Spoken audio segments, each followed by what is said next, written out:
Ya está con nosotros la exdirectora del ICBF, Astrid Cáceres. Buenos días, Astrid. Muchísimas gracias por estar aquí con nosotros en De Frente. ¿Cómo se encuentra?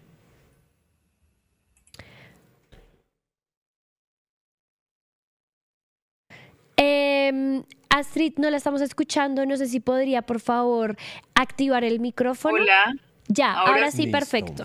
Bueno, muchas gracias. No, mil disculpas un poco por lo acelerado. Quería llegar hasta Canal 13, pero bueno, aquí estoy acompañándolos hoy en esta sección y le agradezco muchísimo este espacio. Muchas gracias a usted por aceptar esta invitación. Yo quisiera iniciar esta conversación porque con un tema con el que justo también iniciamos este programa y es este tema de la remoción del mural de las niñas que hacen parte de este colectivo de resistencia que pues fue ordenado por la nueva directora del ICBF, y yo sí quisiera que usted nos diera un poco de contexto sobre este mural. Sabemos que surge a partir de el asesinato de Juliana Zamboni, pero quisiera también que usted nos aclarara y nos diera un poco de luces sobre la importancia de esta manifestación artística y pues de este colectivo también de niñas. Bueno, yo creo que yo fui una de las primeras sorprendidas cuando vi la noticia porque realmente este espacio, porque era un espacio completo, es un espacio que teníamos en el despacho para los niños y las niñas. Estos espacios los creamos en varios lugares de la sede nacional y en las regionales para que los trabajadores o cada vez que nos visitaran niños y niñas, los niños tuvieran un espacio donde jugar. Había una biblioteca, había una mesita, había papel, había juguetes para niños pequeños y para niños grandes, y estaba, por supuesto, el espacio de mural donde los niños podían escribir lo que quisieran. A lo que ella hizo alusión cuando hizo el video, pues tiene que ver con que las niñas de Resistencia Chiquita escribieron: aquí estuvo Resistencia Chiquita. Y Resistencia Chiquita participó de algunas de las actividades que tuvimos, y pues por supuesto nuestra tarea es visibilizar estos colectivos de niños y niñas organizados, que hay muchos en el país, ¿no? Creer que los niños no son actores políticos es un error claro, pues de una mirada antigua de lo que significa la infancia, ¿no? La infancia es una infancia que toma decisiones, que participa, y bueno, allá estuvo Resistencia Chiquita y quiso marcar el territorio donde ellos habían estado para contar que habían estado en bienestar familiar. Entonces, cuando yo veo, me sorprendo porque realmente lo que hay es mucho prejuicio frente a un espacio que es abierto para los niños y que pedimos en todos los lugares del bienestar familiar, los niños tuvieran esos espacios y sobre todo los trabajadores también pudieran llevar a sus hijos, ¿no? Y poder trabajar y tenerlos en un espacio donde ellos estuvieran en actividades libres. Esa fue un poco la intención. Entonces, más que un mural, era todo un espacio de acompañamiento de los niños cuando iban a la sede. Eso era ese espacio, ¿no? Pero entiendo pues los prejuicios que se tejieron ahí y lo lamento muchísimo porque es una mirada pues cerrada, es imponer como un solo discurso, ¿no?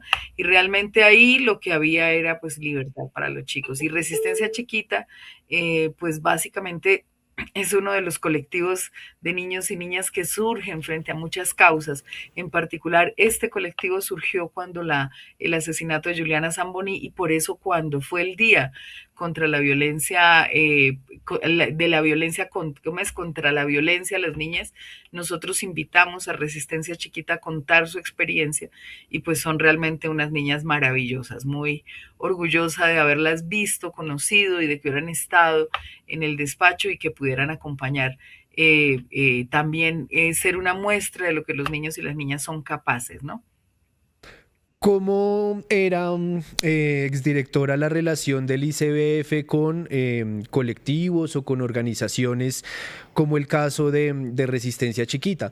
Se lo pregunto porque gran parte de ese relato que se ha venido alimentando en las últimas horas por parte de la nueva directora del ICBF y por parte del gobierno entrante es que básicamente las instituciones servían para adoctrinar niños. Entonces, que ustedes les imponían agenda, les imponían el nombre, los llevaban allí, les decían: dibuje esto, escriba esto, usted no piense, usted haga caso. Entonces, realmente, ¿cómo era esa relación de la entidad con organizaciones o con colectivos como Resistencia Chiquita? Bueno, nosotros transformamos mucho la idea de que la institución era una institución aparte de la gente y que imponía programas y servicios. Y eso lo transformamos sobre todo con los niños, niñas y adolescentes entre 6 y 18 años. Ahí hicimos un trabajo por reconocer las propias acciones que tenían los colectivos de arte, de juego, de literatura, encontramos alrededor de más de 2.000 experiencias en una red que nosotros denominamos Atrapasueños. Y son aquellas experiencias que hacen que los niños fortalezcan sus sueños y no los vayan a perder. Eso se llamó la red Atrapasueños. Y en Atrapasueños logramos identificar más de 2.000 experiencias de niños y niñas con los adultos cuidadores, con su barrio, su vereda, su organización de base, haciendo cosas muy interesantes. Logramos identificar, por ejemplo, los pajareritos en Manizales que se dedicaban a cuidar la naturaleza y hacían avistamiento de aves y a enseñarle a los adultos qué pasaba con las aves en los entornos urbanos. Encontramos pues estas niñas del Verjón con resistencia chiquita, pero también encontramos colectivos de violines en el Cauca, encontramos los niños y niñas del Putumayo que se habían agrupado alrededor de un río, encontramos la biblioteca popular que hicieron los niños y niñas y los adultos de un barrio para que los niños tuvieran un espacio, y encontramos también colectivos deportivos, ¿no? De danza, de arte, de fútbol. En el Plateado, por ejemplo, apoyamos muchísimo un colectivo deportivo que permitía a los niños desarrollar sus capacidades, pero al mismo tiempo sentirse acompañados. ¿Cómo fue ese apoyo? Primero, identificarlo. Segundo, dar unos estímulos económicos también a algunos de ellos para que pudieran sacar su experiencia más fuerte, y sobre todo brindar un acompañamiento psicosocial para cuando identificaban factores de riesgo o amenaza que requirieran un impulso del bienestar familiar. Esa transformación permitió que las comunidades nos reconocieran no como unos actores que venían, como decían, a quitar niños, sino como unos actores que fortalecen las iniciativas populares, ¿no? La red de Mochila Atrapasueños se llamó eso, también nos ayudó muchísimo en Catatumbo. En Catatumbo pudimos acompañar hogares juveniles campesinos que estaban todavía vivos en sus colectivos y acompañar esas iniciativas ciudadanas de protección de la niñez que son tan importantes y que están indiscutiblemente ligadas al arte, al cine, al teatro, a la danza, y que son de lo más protectoras para los niños y niñas, ¿no?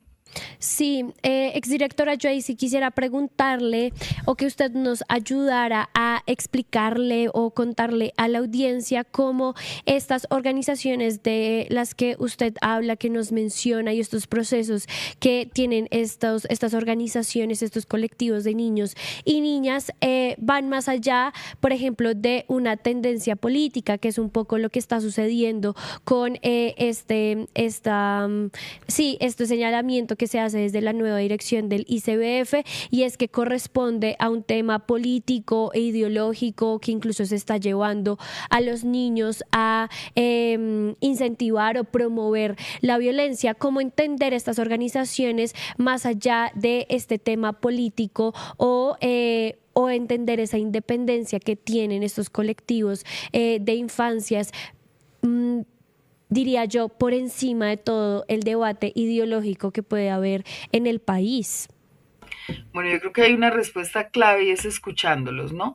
Lo primero es que aquí es donde está el error, pensar que cualquier acción que ellos opinan, en la que ellos participan, en lo que ellos cuestionan, es un tema ideológico y que es un tema de partidos, de miradas son la forma en que los niños y ellas construyen el relato y participan de él.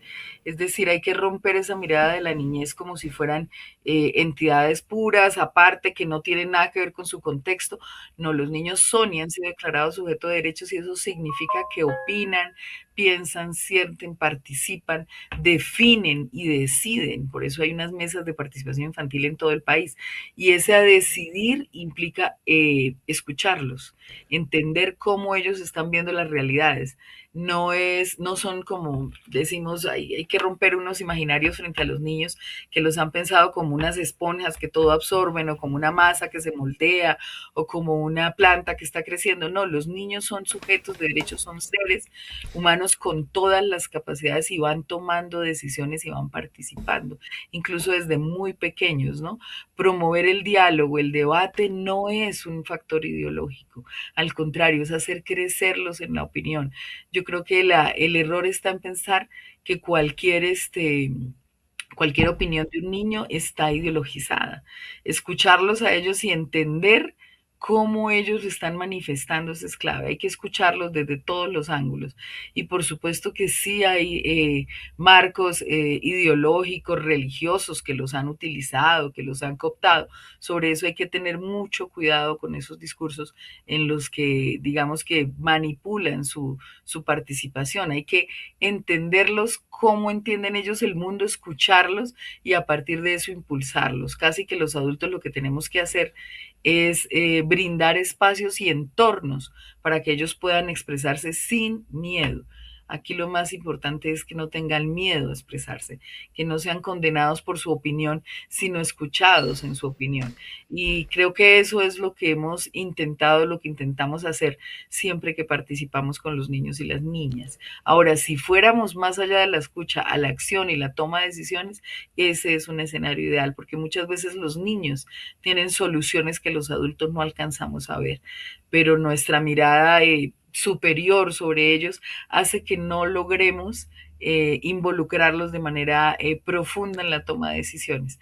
Impulsamos esto, incluso presupuestos participativos en algunas alcaldías, para que le permitieran a los niños participar en la solución de las problemáticas.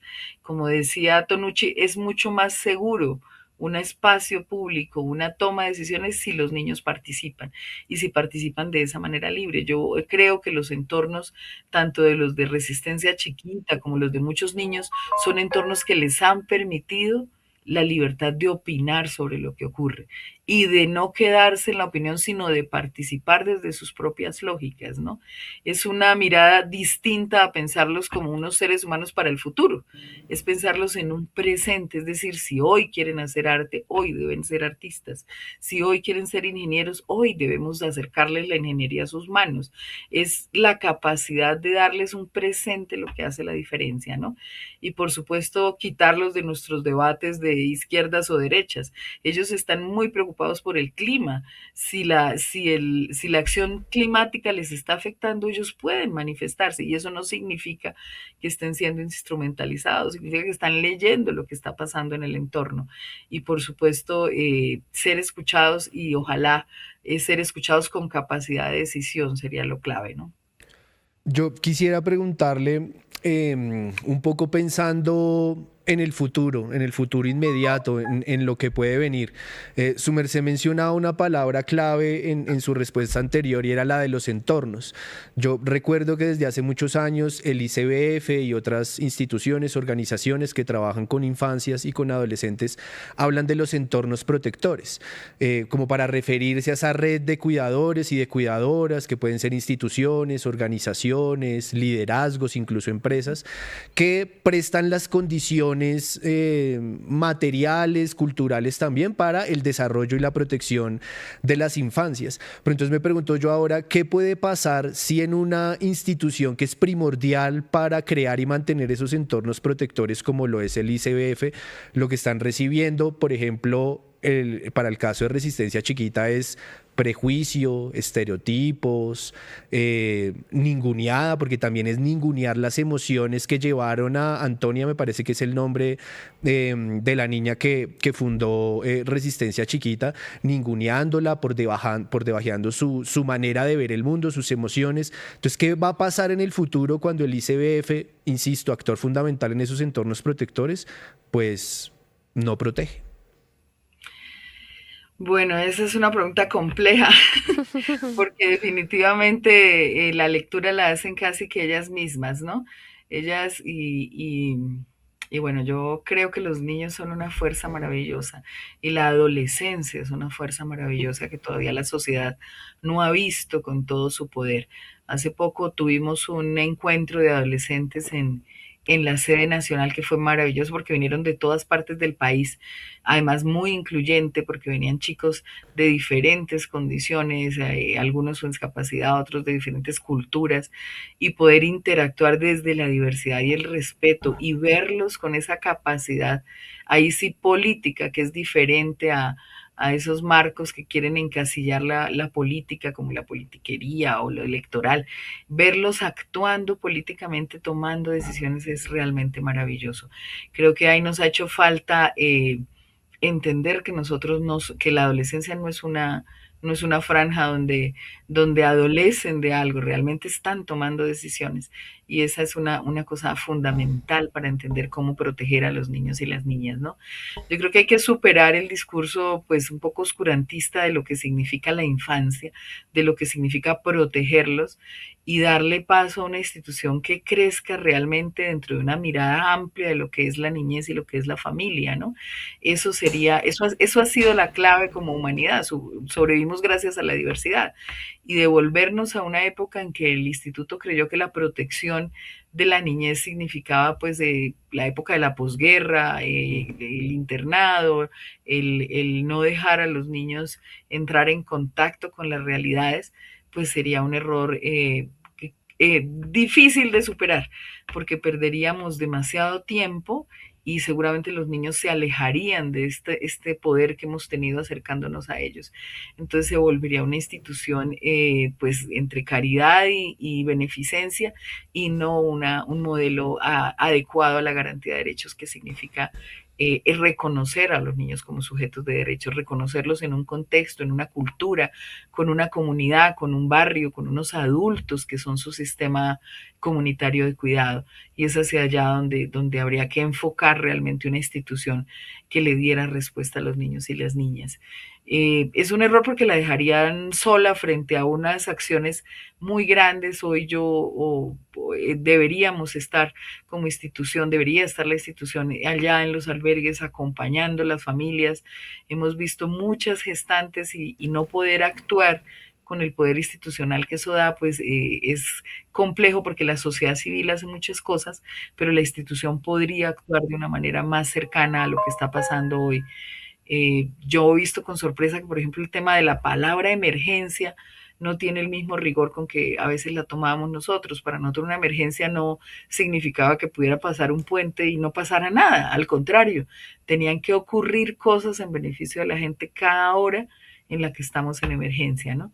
Y ver la gente de Pereira tapada con plásticos en un parque y hay muchas gestantes ahí que no están teniendo atención, niños, familias, pues hace que realmente uno diga, bueno, pero ¿cuál era la palabra emergencia? Si en una emergencia todos tendríamos que estar corriendo 24/7 a acudir a estas comunidades, ¿no? Entonces, creo que la cercanía del instituto a las comunidades ha sido fundamental en su transformación y por supuesto sin quitarle capacidad de gobernanza a la persona que llegó, a la nueva directora, pero sí con la sensación de no haber tenido ese empalme para poder decirle, ojo, que las cosas importantes están ocurriendo con la gente y nosotros no podemos quedarnos rezagados ni dejar de acompañar en esa misionalidad que tiene el instituto, ¿no? Sí, exdirectora, justo sobre eso yo le quería preguntar y es sobre cómo ha visto o ha percibido usted la atención que se le ha dado, por ejemplo, al tema de la niñez y las infancias que son muy vulnerables ante este tipo de catástrofes. Lo hablábamos justo antes de que usted entrara y es que pues hay una preocupación muy latente por los niños y niñas que se encuentran en los albergues, quienes han quedado huérfanos y quienes en este momento se encuentran en una situación de vulnerabilidad e incertidumbre porque han perdido incluso a sus familias y están expuestos incluso a violencias. ¿Qué nos puede decir usted sobre cómo ha percibido esa atención frente a la niñez ante esta emergencia y cuáles son los retos también que se deberían tener en cuenta o las alertas que debería tener, digamos, el gobierno presente de acuerdo con su experiencia frente a la condición de los niños en este tipo de situaciones? Pues mira, yo creo que uno de los factores que más me preocupa es la baja velocidad del Estado en la respuesta. Es decir, realmente ante lo que te decía, ante la palabra emergencia, todo el Estado debería estar volcado 24/7 acompañando a las comunidades. Y hay tipos de respuesta. Por supuesto, hay una a largo plazo, que es la reconstrucción de las viviendas, los barrios y sobre todo es habrá que conseguir recursos, en fin, todo lo que de alguna manera el Estado está buscando con las donaciones y esto. Pero de manera inmediata y cercana a una emergencia debe atenderse de una forma, pues, inmediata. Nos pasó con la emergencia del Catatumbo, nos pasó con la búsqueda de los niños del Guaviare, nos pasó, y el bienestar familiar tiene una incidencia a través del Sistema Nacional de Bienestar Familiar. Es decir, el Sistema Nacional le da la competencia para mover a todos los actores del Estado. Y cuando la necesitamos, en el momento en que estuvimos nosotros, actuamos con ese sistema. Es decir, tú llegas y puedes llamar al ministro de Defensa, puedes llamar al ministro de Vivienda y decirle, ministro, en este momento está ocurriendo esto aquí con una familia, tengo 3 niños, ayúdeme con esto, necesitamos sacarlos a un arriendo, a un hotel. Entonces, en el desplazamiento del Catatumbo, que es como el ejemplo más cercano que tenemos, movimos todo, movimos de todo para que los niños, las familias estuvieran lo mejor posible en el marco de una inmediatez dura en la que vivimos. Y eso que no era una emergencia natural, era una emergencia por conflicto armado que tiene una legislación un poco más dura de mover, pero frente a la emergencia por desastre natural, el país tiene todas las herramientas jurídicas para mover y actuar a tiempo. Y yo con sorpresa vi que el fin de semana pasó, que no pasó nada, que no se movieron cosas tan importantes como buscar los alojamientos temporales, hacerlos dentro del marco de los estándares de alojamiento temporal, buscar refugio real para las familias que están en la calle porque no pueden entrar a esos edificios porque se caen y encontrar que llovió, que no hubo como esa respuesta y que tampoco se veía un actor estatal allá coordinando y dirigiendo una acción conjunta. Entonces, creo que la categoría de emergencia y la facilidad que daría una emergencia natural para la reacción ha sido demasiado lenta y eso cobra en vidas, en proyectos y sobre todo en desesperanza de las comunidades que van a leer claramente que un Estado no está ahí garantizándole los derechos. Y después vendrán esos proyectos de reconstrucción que seguramente vienen, pero que no son en este momento el centro de lo que significa un bienestar para la población. Eso es lo que realmente creo que en esa articulación se ha fallado y en la velocidad de respuesta. Una emergencia es una emergencia. No es la actuación normal que tiene cualquier escenario, es una emergencia, como lo fue también y como lo intentamos con Guajira en su momento, como lo intentamos con Catatumbo y como debe actuarse cuando las cosas deben funcionar a otra velocidad, ¿no? Exdirectora, agradeciéndole por su tiempo, por sus respuestas, quisiera hacerle una última pregunta con respecto al caso de Resistencia Chiquita. Ayer Antonia publicaba algunos videos y en uno de ellos decía: es que me causa mucha sorpresa que la nueva persona encargada de la institución ni siquiera se haya tomado 10 segunditos para googlear Resistencia Chiquita, porque seguramente en los primeros resultados hubiera encontrado que desde la propia página del ICBF existe una reseña, una explicación sobre las actividades, sobre los programas en los que participaron, etcétera. Yo decía, claro, tiene mucho sentido esto que expone Antonia, pero también más allá de lo de la googleada y buscar la información, si hubiese habido el empalme, si se hubiera dado ese empalme, pues que es algo tan básico, tan necesario para la transición de un gobierno a otro, es probable que esta nueva directora hubiese tenido la información adecuada y no hubiera incurrido en este prejuiciamiento como tan fuerte hacia una menor y hacia su colectivo. Bueno, realmente los prejuicios para desmontarlos se requieren mucho más que las reuniones de empalme, pero sí por lo menos le hubiéramos podido contar de qué se trataba ese espacio, ¿no? Y yo quiero ser clara acá que para mí no es no tengo ningún interés ni en rivalizar con la directora que entró, al contrario, me parece que ahí el espíritu de colaboración debe reinar para poder dar tránsito en las instituciones. Y esto debe ser claro, pero sí hubiéramos podido explicarle ese espacio que era, por qué había unas sillas ahí, por qué había un espacio para niños y por qué había un mural y por qué los niños dibujaban abiertamente ahí. Ella seguramente se imaginó que es que nosotros le dábamos algo a los niños ahí o que habíamos puesto el nombre de Resistencia Chiquita, en fin. Y yo creo que eso es desconocer un poco la historia. Hay que escuchar muy bien antes de actuar y si no las soluciones nos salen mal para las comunidades y para los niños. Yo creo que hay que escuchar mucho a la gente y las comunidades antes de eso. Y sobre todo hay que hacer una lectura de contexto que vive el país. En este momento realmente el interés del ICBF debe estar muy centrado en aquellos departamentos que sufrieron la tragedia. Y por supuesto, si quieren luego hablamos del mural, hablamos de los prejuicios y podemos hacer esos acompañamientos. Creo que tiene un equipo ahí maravilloso que nosotros hemos construido con la misma gente de planta de la entidad que conoce los procesos y que puede orientarla de una manera clara. Y pues sí, yo creo que si hubiéramos tenido ese espacio de diálogo, podríamos contarle esto y muchas otras cosas sobre las que puede resultar con prejuicios. Y esperemos que pues no, el prejuicio no le haga perder tiempo en lo que significa la reacción para los niños y las niñas, ¿no? Para mí en particular es muy importante que los niños sean escuchados. Y creo que Antonia, las 3 chiquitas de Resistencia Chiquita, que las conocimos chiquitas y decidieron su nombre, pues merecen todo el respeto frente a las decisiones que tomaron en su momento. Lo único que hacemos nosotros como Estado es poner a brillar esas voces, hacerles eco y acompañarlas en que ellas puedan tener esos espacios abiertos de todo lo que hacen. Ellas y los muchos colectivos, porque son muchos los niños. Ustedes vieron cómo habla Antonia, muy empoderada sobre lo que significa y cómo lo crearon.